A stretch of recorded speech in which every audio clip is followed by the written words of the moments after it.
ఢిల్లీ పెద్దల మెప్పు కోసమే రాజు విగ్రహమని కేటీఆర్ అన్నారు. మంగళవారం తెలంగాణ భవన్లో విలేకరుల సమావేశం నిర్వహించారు. ఈ సందర్భంగా ఆయన మాట్లాడారు. ఢిల్లీ పెద్దల మెప్పు కోసమే సీఎం రేవంత్ రెడ్డి సెక్రటేరియట్లో రాజీవ్ గాంధీ విగ్రహాన్ని ఏర్పాటు చేశారని కేటీఆర్ అన్నారు.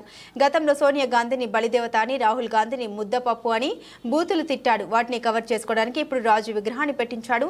కంప్యూటర్ను రాజీవ్ గాంధీ కనిపెట్టారని అంటున్నారు. దీన్ని బట్టే రేవంత్ కు ఎంత తెలివుందో అర్థమవుతుందని ప్రెస్ మీట్ లో విమర్శించారు కేటీఆర్. ఢిల్లీ మెప్పు కోసం ఇన్ని రోజులు బూతులు తిట్టిండు కదా. సోనియా గాంధీ గారిని బలిదేవత అని, రాహుల్ గాంధీ గారిని ముద్దపప్పు అని, నానా బూతులు ఏవైతే గతంలో తిట్టినావో వాటిని కవర్ చేసుకోవడానికి ఈరోజు చాలా కష్టపడి వాళ్ళ ప్రాపకం కోసం నేను చెప్తున్నాడు. ఏం చెప్తున్నాడు? రాజీవ్ గాంధీ గారు కంప్యూటర్ కనిపెట్టిండట. ఇక నీకు ఎంత తెలివి ఉందో దీన్ని బట్ట చెప్పొచ్చు.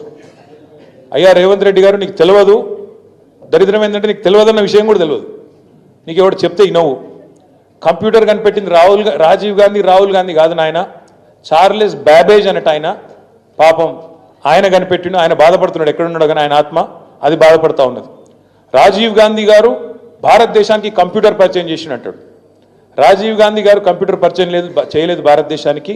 1955లోనే టాటా గ్రూప్ వాళ్ళు బొంబాయిలో మొట్టమొదటి కంప్యూటర్ను వాళ్ళు తీసుకొచ్చినారు. ఇది నీకు తెలియదు. ఆ రోజు రాజీవ్ గాంధీ గారికి 10 ఏళ్ళలో 12 ఏళ్ళలో. ఇది నీ తెలివి, ఇది నీకున్న పరిజ్ఞానం.